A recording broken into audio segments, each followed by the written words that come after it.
Naam, karibu msikilizaji wa Tanganyika FM kupitia Tanganyika TV. Matumaini yangu makubwa kuwa ukumuheri wa afya, na kwa sasa unakuwa na furaha kwa kuwa unaendelea kusikiliza habari zenye uhakika kutoka Tanganyika FM kupitia Tanganyika TV. Mimi ni Omari Makilele Ozile. Tanganyika FM Radio. Kwa pamoja tukupashe. Na ukaribisha kuweza kusikiliza taarifa zetu za habari, na za siku ya leo tutaanza na habari za ukosefu wa usalama katika tarafa la Fizi ndani ya kijiji cha Rugezi jimboni Kivu Kusini. Ni kwamba mapambano makali yameshuhudiwa kati ya vikosi vya wazalendo wanaoongozwa naye Kamanda Ngoma Nzito zidi ya Twigwaneo ndani ya kijiji cha Rugezi na kando mwake siku ya 4 ya wiki tunayo katika tarafa la Fizi. Milio ya risasi ndogo na zile kubwa ziliweza kusikika kwa wingi siku ya 4 ya wiki tunayo. Kwa mujibu wake Bwana Strategie na Mubamba, msemaji wa vuguvugu hilo la kijeshi la CLPC linaloongozwa naye Kamanda Ngoma Nzito, amesema kuwa malengo ya mapambano hayo ni kupenda kuondoa waasi hao wa M23 ndani ya kijiji cha Rugezi na kando mwake, kama alivyohakikisha hapa Strategie na Mubamba, msemaji wa kundi hilo la CLPC linaloongozwa naye Kamanda Ngoma Nzito. Ndiyo bwana mtangazaji, ni kwamba tangu asubuhi ya siku ya 4 tarehe 19 Juni mwaka wa 2025 mapambano makali yalianzishwa kwenye kijiji cha Rugezi na vitongoji vyake. Mapambano hayo ni kati ya wazalendo wa CPLC Barfa Bebe, kundi linaloongozwa na Luteni Jemadari Delphin Kalembe Ngoma Nzito, wakishirikiana na jeshi la FARDC pamoja na wazalendo wengine zidi ya waasi wa M23 wanaoungwa mkono na Rwanda, wakishirikiana na waasi wa Burundi wa Red Tabara. Shabaha ni kwamba wazalendo pamoja na FARDC wanapenda kuwangoa waasi wa M23 kwenye eneo la Rugezi na kando yake, kwani uwepo wao hapo wanaendelea kuhatarisha maisha ya raia walio wengi, kwani shabaha ya M23 ni kuua raia, kupora vitu vya raia na pia kuchoma vijiji vya raia, jambo ambalo mara kwa mara linasababisha raia waweze kuwa na usumbufu. Jeshi la taifa kwa kuwa wana jukumu la kulinda raia na mali yake, ndio sababu waliweza kuanzisha shambulizi hili wakishirikiana na wazalendo. Bwana mtangazaji, acha tukumbushe kwamba wasi wa M23 wana kusudi moja la kuweza kutatanisha raia, kuweza kuleta magumu kwa raia, lakini wazalendo wana nia ya kulinda raia. Vijiji ambavyo vinahusika na ambavyo guswa na mapambano hayo ni pamoja na Bandizi, kwa Sabuni, Timbiangoma, Bialere, Mangojeo, Kahira na hata pia na Kakenge. Nako pia wazalendo pamoja na FARDC wanaendesha mapambano zidi ya waasi wa M23. Kusudi ni kuweza kuimarisha usalama wa raia na mali yake kwenye nyanja za juu za tarafa la Uvira, Fizi, Mwenga, Itombwe na nchi ya Jamhuri ya Kidemokrasia yote kwa ujumla. Na kule katika mji wa Uvira ni kwamba mtu mmoja mtumiwa mwizi ameuawa kwa kupigwa risasi na wazalendo waliokuwa katika doria mnamo usiku wa kucha siku ya 4 ya wiki tunayo ndani ya kata la Songo Manispaa ya Kalundu mjini Uvira. Mashirika ya kiraia yanaomba kwa vyombo husika na usalama kuvalia njuga juu ya swala la usalama wa raia mjini Uvira. Taarifa tunazo ni kwamba yote yameanza pale ambapo mtumiwa huyo alikuwa akiiba simu za baadhi ya wakahaji. Ni wakati raia walianza kupiga mayowe ndipo wazalendo wamejitokeza juu ya kutoa msaada kwa raia waliokuwa katika hatari, kama alivyohakikisha hapa mwanasheria Chako Changu Bone ane mbele ya simu ya Tanganyika FM kupitia Tanganyika TV katika mji wa Uvira. Ni mtu mwenyewe amekuwa naenda iba ndio akauawa mnamo kartie Songo. Aliuawa na watu wenye kuja wanamkimbia, na yeye mwenyewe alikuwa mzalendo. Ndio wale kumpiga masasa. Ndio alikuwa anavaa tenia ya kizalendo ama tenia ya kijeshi, na ndio mwenyewe kamatiwa alikuwa akiiba, ndio wakamfuatilia na kisha raia kulalamika mwizi. Kiukweli inatisha kuona mtu mwenyewe iko sasa kuprotege watu, ndio mwenyewe anaanza kukamatwa en pleine action iko kuiba. Ya pili ni kwamba inashtua ni watu kuona mtu mwenye hajulikani namna gani, watu wote hawamfahamu, alirika anavala sare za kijeshi na alikuwa na wenzake mpaka saa mwezi umetupa kama vile nyama, yenyewe ina deplore. Na kitu ni kwamba tunategemea sana wazalendo wataona wao kwa wao na kufanya kazi kwa vizuri. Kama si hivyo hali itakuwa vibaya zaidi. Wazalendo ni vigumu kusema tu kwa federation wao wenyewe wanajuana, wanajuana.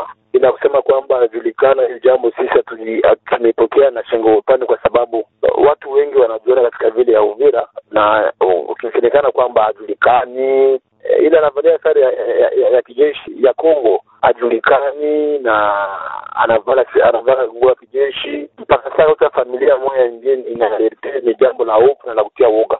Sasa ni kwamba watu wote kabisa wabakia na alerte maximal. Na tu katika mwezi wa independence wote tunachunguzana tuone kwamba kama mambo yaendeke vizuri, kila mtu kwa responsible wa jambo hilo, au mzalendo au FDC au raia au autorite mwingine. Kama kuna amani ni kwa faida watu wote, kama ina amani ni kwa faida yenye haina faida kwa watu wote. Jambo lingine ni kwamba ni muda mzuri sasa kwa kutafuta mbinu kupiganisha adui, ingalau ni fursa za watu wote. Ni muda mzuri wa kila mtu kufikiria kipi cha kufanya ili kwamba ndio model na maeneo ambayo na kiti ndio mzalendo ni FARDC ni civil ni autorite ndio sitoe model. Na sitoe model ni mtu ambaye anaacha mambo mabaya kwa faida ya mambo mazuri.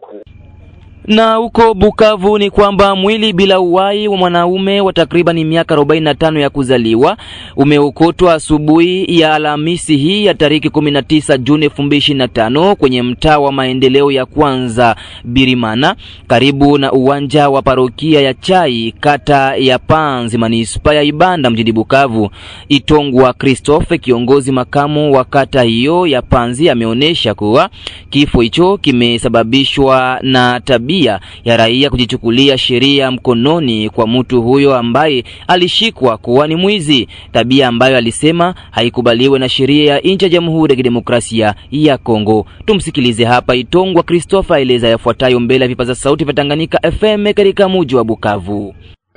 Mwili usiokuwa na uhai wa kijana yapata miaka 45 umeonekana hii siku ya 4 tariki 19 mwezi huu na mwaka huu. Ilikuwa saa 10 za usiku kukuchia hii siku ya 4. Ni ndani ya kata Panzi Avenue Maendeleo Premier, nolwe na kanisa Katolika ya Chai.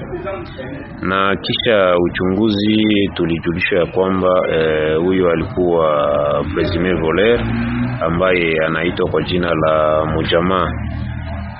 Yeye alikamatika ndani ya nyumba, alikuwa akitafuta kuiba kwa bwana Heritier, na huyo walifanya alerte, na hiyo alerte population walifika na wakajijebo kufanya justice populaire ama kujiamulia kisasi, kitu ambayo haikubaliwe na sheria yetu ya Kongo. Na mwili ile ilizikiwa na Croix Rouge kisha autorisation ya wakuu wetu wa jimbo letu la Kivu ya Kusini. Asante. Na katika tarafa la Fizi kule Nyange ni kwamba mkuu wa kijiji cha Nyange kwa muda bwana Nyange Fis ameomba idara husika na kazi za uchimbaji madini kufuatilia watu wanaochimba dhahabu kiuficho ili kuepukana na vifo vya mara kwa mara ndani ya mgodi katika eneo la Nyange, sekta ya Nganja, tarafani Fizi. Ujumbe huo ameutoa baada ya kuripotiwa na maafa ya mtu mmoja na wengine 6 kuponea chupuchupu baada ya shimo moja kuanguka siku ya 3 ya wiki tunayo Panyange. Mkuu kiongozi huyo ameonesha kuwa yote hayo yameripotiwa wakati watu hao walikuwa wanaendesha uchimbaji dhahabu kiuficho mida ya usiku eneo hilo. Nyange Fis anaeleza yafuatayo kunako laini ya simu ya Tanganyika FM kupitia Tanganyika TV. Ni kusema ni fasi yenyewe ilikuwa inatumika watu wa societe ala Chino, sasa washamaliza kutumika. Hivyo hao wachimbaji wadogo wanakuwa na tabia Bashino bakishatoka wao wanakia wanaanza kuchimba pale. Sasa mkuchimba bahati mbaya alikuwa anachimba usiku ndo wakamkiwa na ebulma. ile Bulma maafa ilikuwa ni ya watu 7. Kwa watu 7 kulikufa mtu mmoja na wa 6 weko hospitalize. Mbale ba 6 weko hospitalize ku hospitali ya leta. Bamwa bawili basha kimbia, batatu basha kimbia, kuna bakia moya na bale wengine bawili beko ku dispensaire za privé. Momonyoko ni inatokana na uchimbaji mbaya. Sona bo bashino beko na manje balikuwa bacha. Sasa bale ba crezer olie ya kusema batoshe kwa budongo juu bakaanza kupenda kuingia chini. Huko tu wanataka mikongo. Sasa kuingia ndio kama matinel supo ba matinel la ville. Or pabo ba nani bashino balikuwa batosha kwa budongo yote.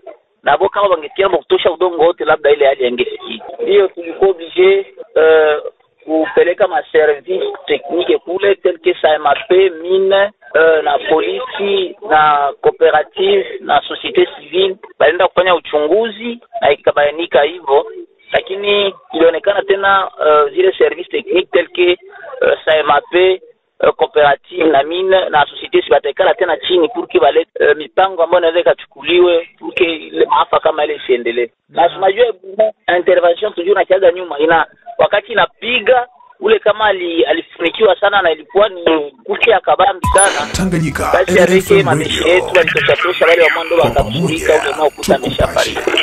Mimi nashukuru sana pa journaliste. Ni labda ningeshauria kwa vijana na kwanza ule uchimbaji wa usiku sio mzuri. Na kama wanapenda kwenda kuchimba fasi ambao washino wameacha, bora kwa wanajikaza watumike hata siku nyingi wanatosha ule udongo na banafika kumchanga ule ya kuingia chini ya udongo matinele ile vraiment tunaweza tukapate maafa zingine tena kesho au kesho yake. Tumalizie taarifa zetu za habari na kule Kinshasa ni kwamba nchi ya Jamhuri ya Kidemokrasia ya Kongo na Rwanda imeanzisha timu ya wataalamu ili kutathmini kwa pamoja makubaliano yatakayosainiwa na mawaziri wa nje wa nchi hizo mbili yatakayofanyika tarehe 27 Juni 2025. Safari Alimasi Dilwe amepekua magazeti mengi ya hapa Jamhuri ya Kidemokrasia ya Kongo na hii ni ripoti ambayo ameandalia Tanganyika FM kupitia Tanganyika TV. Naam. Timu za ufundi za Jamhuri ya Kidemokrasia ya Kongo na Jamhuri ya Rwanda zilianzishwa Jumatano yuko Washington nchini Marekani. Maandishi ya makubaliano ya amani chini ya uparanishi wa Marekani na mbele ya mwakilishi mmoja wa Qatar zilitangaza serikali za nchi hizo tatu katika taarifa ya pamoja kwa vyombo vya habari. Shughuli hiyo ilifanyika mbele ya Alison Hoka, karibu makamo wa masuala ya kisiasa nchini Marekani. Saini rasmi ya mawaziri ya makubaliano imepangwa kutiwa Juni tarehe 27 chini ya usimamizi wa katibu wa nchi ya Marekani Marco Rubio. Mkataba huu huko katika msingi wa tamko la kanuni zilizosainiwa Aprili 25, 2025. Haya ndio matunda ya siku 3 za mazungumzo yenye kujenga yaliyoendeshwa kati ya wajumbe wa DRC na Rwanda yanahusiana na masuala ya kisiasa, usalama na kiuchumi. Makubaliano hayo yanapanga aswa kuheshimu mipaka ya nchi na kupiga marufuku uhasama, kupokonya silaha za vikundi visivyo vya kiserikali pamoja na kuendesha operesheni za pamoja ili kutokomeza uhalifu. Miongoni mwa vifungu vingine ni kurudi kwa wakimbizi na wahamiaji wa ndani, kuheshimu haki za kibinadamu na pia mfumo wa ujumuishaji wa uchumi wa kikanda. Qatar iliyohusika katika njia ya upatanishi pamoja na Marekani ilishiriki katika majadiliano ili kuhakikisha uratibu mzuri katika mipango hiyo miwili ya kidiplomasia. DRC na Rwanda zilipongeza michango ya thamani na juhudi za pamoja za Marekani na Qatar katika kutafuta suluhisho la amani. Mkutano wa wakuu wa nchi umepangwa huko Washington nchini Marekani ili kuunganisha maendeleo ya kuelekea amani, utulivu na ustawi wa kiuchumi katika ukanda wa maziwa makuu. Msikilizaji, najua umehabarika vya kutosha kwa kuwa unapewa habari za uhakika kutoka Tanganyika FM kupitia Tanganyika TV. Mimi ni Omari Makilele Ozil.